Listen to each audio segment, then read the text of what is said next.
Hello and welcome to this month's e-commerce network meeting that we are having with the Swedish Chamber of Commerce in China. My name is Helena and I'm from Empress Consulting, and with me I have Simon Kai from Triple Digits. And today's topic, we will discuss a alternative e-commerce platform in China called Dewu, or Poizon in English. Welcome.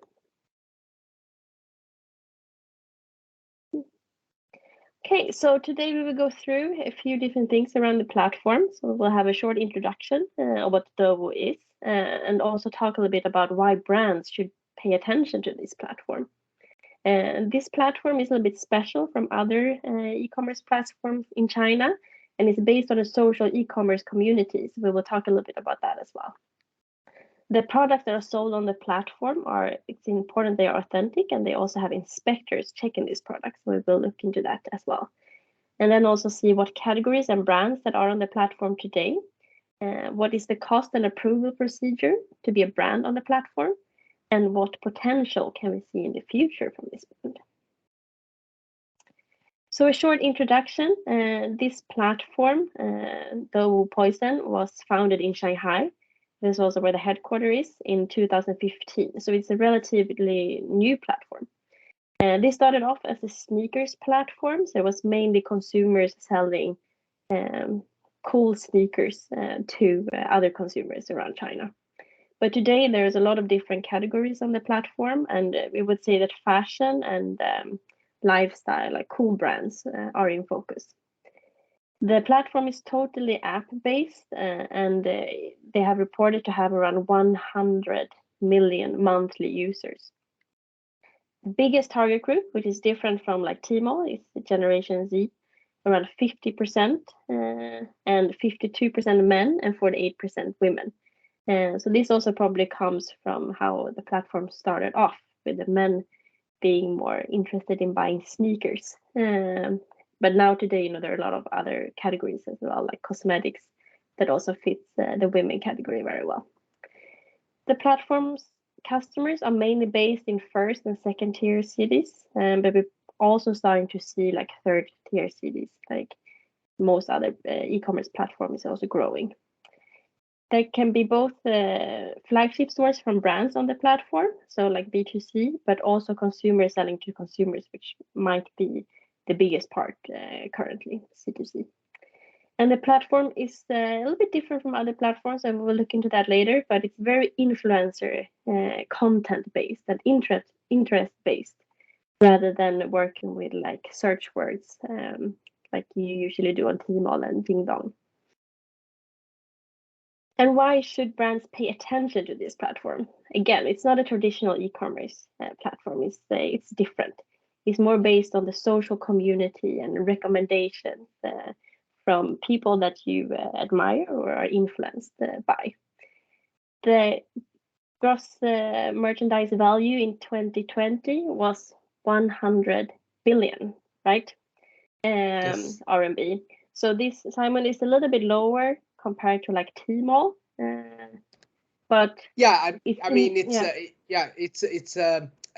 lower than Tmall, but it's very high value products. Exactly, and it's a newer platform. We have to remember that the platform was founded in 2015, so we've been seeing a very high growth in the past years. There are not so many flagship stores on the platform yet, and with flagship store we mean like brand having stores on the platform, 500. So it also means that the competition is probably also a bit lower currently, but that might also change fast in the future. And like you said, Simon, the order value is higher than platform like Tmall. So the order value could be around maybe 1,000 compared to like 300. That is maybe a little bit more of the order value on Tmall. And we see a lot of trendy brands being on this platform, and they are targeting the younger target group. So we see both Chinese brands, but also international brands doing very well on this platform. So what is this social e-commerce community, Simon? Yes, so Yeah, basically, as you guys can see on the screenshot, it's very similar to Instagram. So you have all the content generated by consumers, and you can have both like normal consumers, but it can also be influencers. And the way that people shop is that they actually scroll through the feed, right? So you will see, what is trending at this moment, and then you sort of click in, and then you discover that product. And then if you look at the second screenshot, you can see that your profile, if you guys are familiar with Tmall, it does have the second part, which shows the orders that you have done, and when you can expect to get it delivered. And also you can see, on the first part, like how many followers do you have, how many posts have you done. So that part is similar to Instagram. Yeah, and I can also mention when I started to use this platform, the first thing I had to do was to like choose what influencers I wanted to follow. When you download the Tmall app for the first time, maybe then it's more about the brands and your preferences. So this is really like the influencers are in focus. And also what makes this platform special and has been like their special thing from the beginning is like their slogan of identify first, ship later.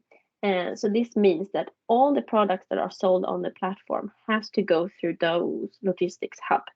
And so that means that in the logistics hub, when Dewu is receiving the goods, they will have inspectors checking that the product is actually authentic and it's real, and they will put their certificate on it. They will put it in their special turquoise box and send it out to the end customers.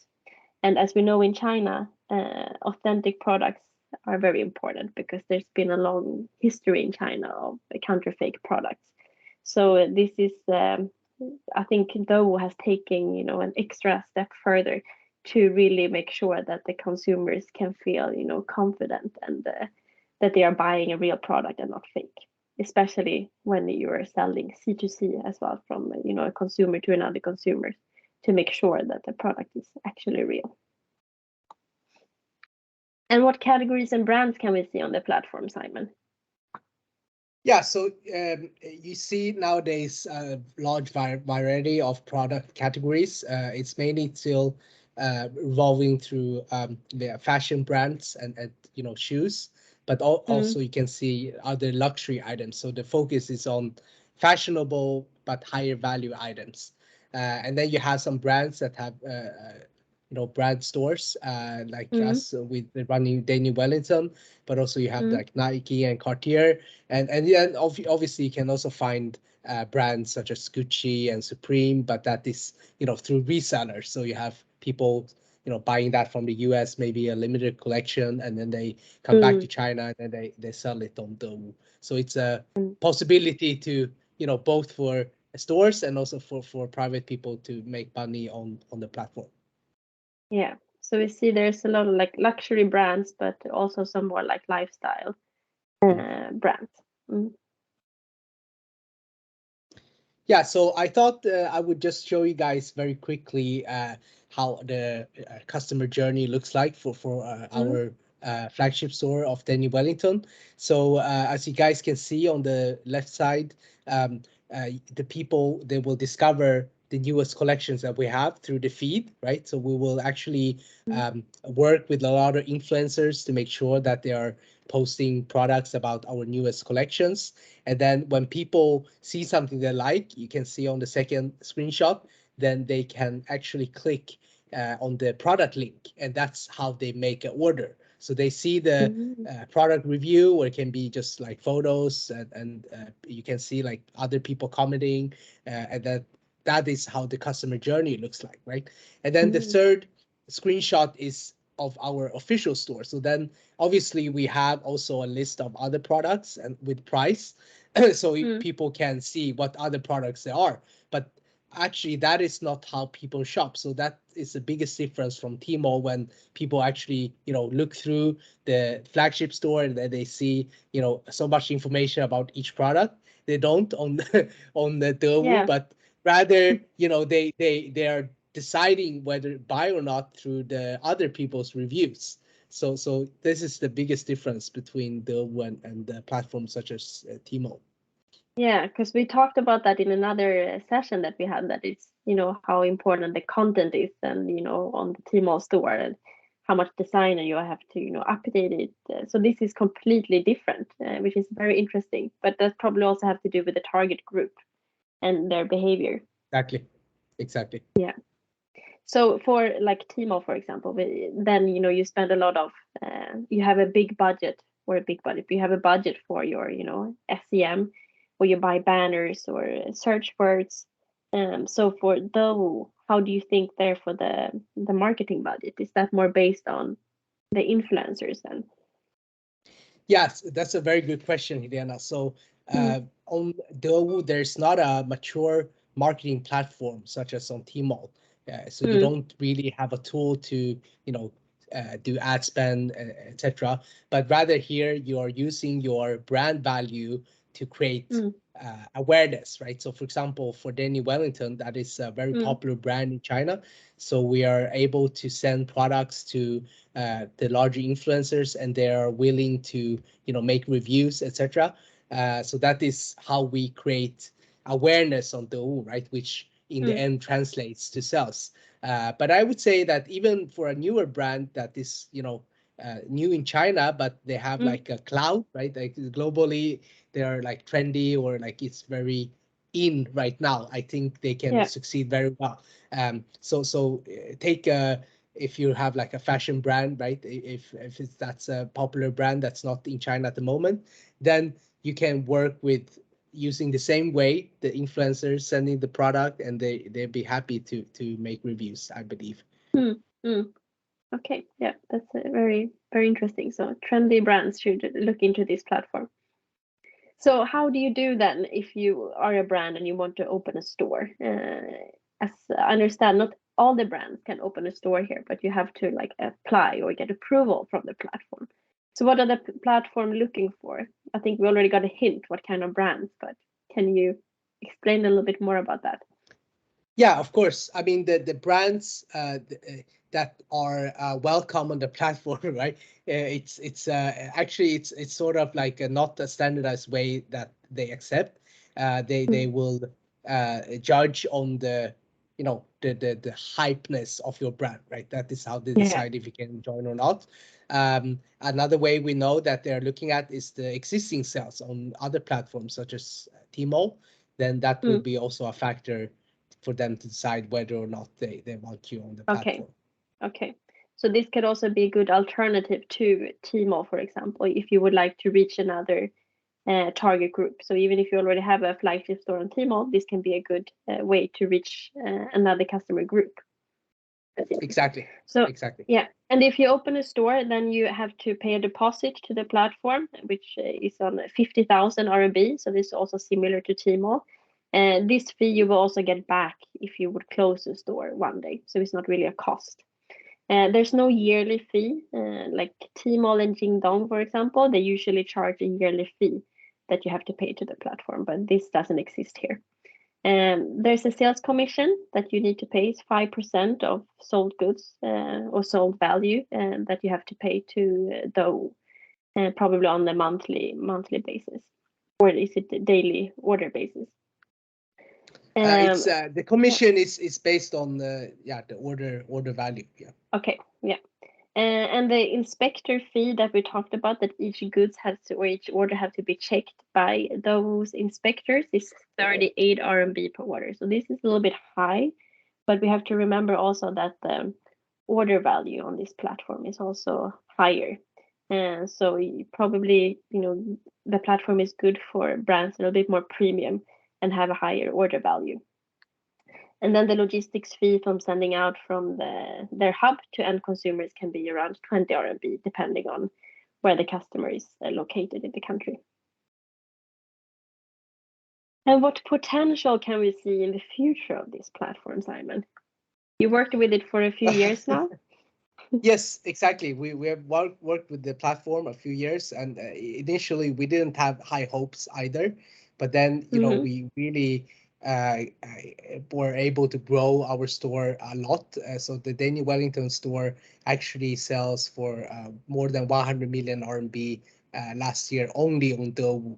So it Yeah, does that is show great. us, yeah, it does show us that there's a lot of potential, right? And Yeah. the consumer base is different from Tmall.